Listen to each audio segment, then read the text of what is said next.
Hi అండి అందరికీ welcome back to our channel కొండ రేణుక 355 వ్లాగ్స్. మళ్ళీ ఒక సరికొత్త రెసిపీతో అయితే మేము ముందుకైతే వచ్చేసాను. ఈ రోజు నేను చూపించబోతున్న ఈ రెసిపీ బేక్ చేసే పని లేకుండా చాలా సింపుల్గా ఇంట్లోనే బొంబాయి రవ్వతో కేక్ అండి.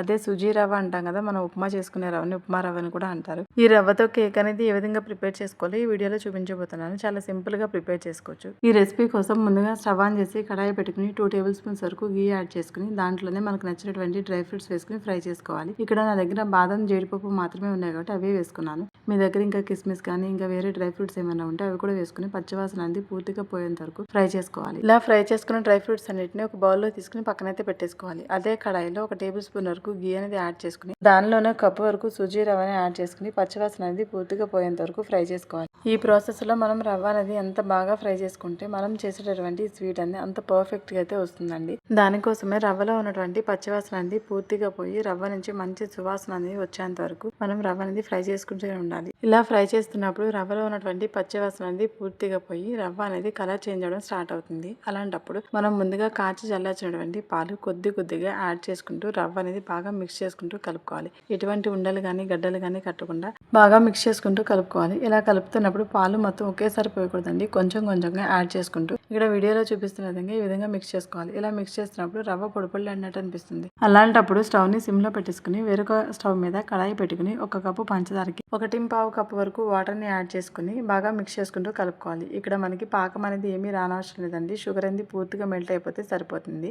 ఇక్కడ ఫ్లేవర్ కోసం నేను ఫ్రెష్గా దంచినటువంటి 3 ఇలాచీలను కూడా యాడ్ చేశాను. ఇలా యాడ్ చేసుకున్న తర్వాత ఒకసారి బాగా మిక్స్ చేసుకుంటూ కలుపుకోవాలి. ఇలా కలుపుతున్నప్పుడు మనకి షుగర్ సిరప్ అనేది కాస్త రోలింగ్ బాయిల్ అవుతున్నట్టు అనిపిస్తుంది. అలా అనిపించినప్పుడు మనం స్టవ్ అనేది ఆఫ్ చేసుకుని ఈ షుగర్ సిరప్ ని మనం ముందుగా ప్రిపేర్ చేసుకున్నటువంటి రవ్వ మిశ్రమంలో కొంచెంగా యాడ్ చేసుకుంటూ బాగా మిక్స్ చేసుకుంటూ కలుపుకోవాలి. ఒకేసారి వేయకూడదండి, షుగర్ సిరప్ ని కొంచెంగా యాడ్ చేసుకుంటూ మిక్స్ చేసుకుంటూ కలుపుకోవాలి. ఒకేసారి వేస్తే రవ్వ అనేది గడ్డలు కట్టే అవకాశం ఉంది. దానికోసమని కొంచెంగా యాడ్ చేసుకుని ఇలా మిక్స్ చేస్తున్నప్పుడు ఈ షుగర్ సిరప్ ని రవ్వ పూర్తిగా పీల్చుకుని రవ్వ సాఫ్ట్ గా అవుతుందండి. ఈ లోపు మనం ఏ బౌల్లో అయితే కేక్ ప్రిపేర్ చేయాలనుకుంటామో అదే బౌల్లో 1 టేబుల్ స్పూన్ వరకు గీ వేసుకుని అడుగుని ఈ విధంగా కోట్ చేసుకుని పక్కనైతే పెట్టేసుకోవాలి. చూసారు కదా, ఈ లోపు రవ్వ అనేది షుగర్ సిరప్ ని పూర్తిగా అబ్జర్వ్ చేసుకుని చాలా సాఫ్ట్ గా అయితే అయిందండి. ఇలా సాఫ్ట్ గా అయిన మిశ్రమం మొత్తాన్ని కూడా పాన్ నుంచి సెపరేట్ అయ్యేంత వరకు బాగా మిక్స్ చేసుకుంటూ కలుపుకోవాలి.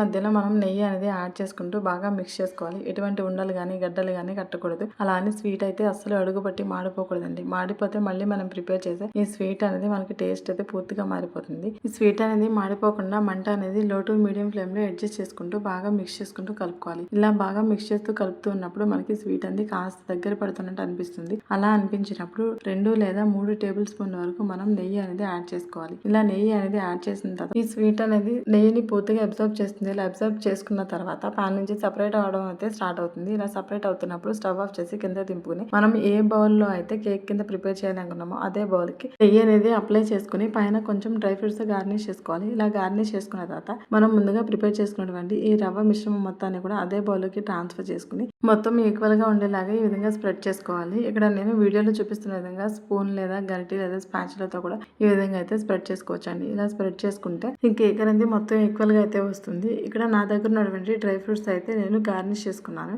అలాగే మీ దగ్గర ఇంకా వేరే నట్స్ ఏమైనా ఉంటే వాటిని కూడా యాడ్ చేసుకోవచ్చు అండి. ఇక్కడ కేక్ అనేది ఈక్వల్ గా అయిన తర్వాత ఒక 5 నిమిషాల పాటు నేనైతే పక్కనైతే పెట్టేశాను. ఈ లోపు పూర్తిగా చల్లారిపోతుంది. పూర్తిగా చల్లారిన తర్వాత చూపిస్తున్నాను, కేక్ అనేది అంచులు వెంబడి ఇలా డిమోల్డ్ అవుతుంది. అలాంటప్పుడు పైన ఒక ప్లేట్ పెట్టుకుని ఈ విధంగా డిమోల్డ్ చేసుకుంటే వెంటనే డిమోల్డ్ అయిపోతుందండి. చాలా ఈజీగా వచ్చేస్తుంది. చూసారు కదా, ఎంతో టేస్టీగా ఉండే ఈ రవ్వ స్వీట్ కేక్ అనేది రెడీ అయిపోయింది. చాలా టేస్టీగా ఉంటుంది. పిల్లల నుంచి పెద్దవాళ్ళ వరకు అందరూ ఇష్టంగా తింటారు. స్వీట్స్ ని ఎక్కువ తినేవాళ్ళు ఒకసారి ఈ స్వీట్ కేక్ రెసిపీని ట్రై చేయండి. చాలా అంటే చాలా బాగుంటుంది. ఇది నెయ్యి ఫ్లేవర్ తో సూపర్ ఉంటుంది. మనకు అచ్చం రవ్వ కేసరి ప్రాసెస్ లానే అనిపిస్తుంది. కాకపోతే దీని టేస్ట్ కొంచెం డిఫరెంట్ గా ఉండి చాలా టేస్టీగా ఉంటుంది. రవ్వ కేసరి కంటే కొంచెం భిన్నంగా ఉంటుంది. ఎన్నిసార్లు తిన్నా మళ్ళీ తినాలనిపిస్తుందండి. స్వీట్ రెసిపీ అంత టేస్టీగా ఉంటుంది. ఒకసారి మీరు కూడా ట్రై చేయండి. మీకు ఏ విధంగా కుదిరిందో కింద కామెంట్ సెక్షన్ లో తెలియచేయండి. ఆ వీడియో మీకు నచ్చినట్లయితే వీడియోకి ఒక లైక్ ఇచ్చి ఛానల్ సబ్స్క్రైబ్ చేసుకోండి. Thanks for watching.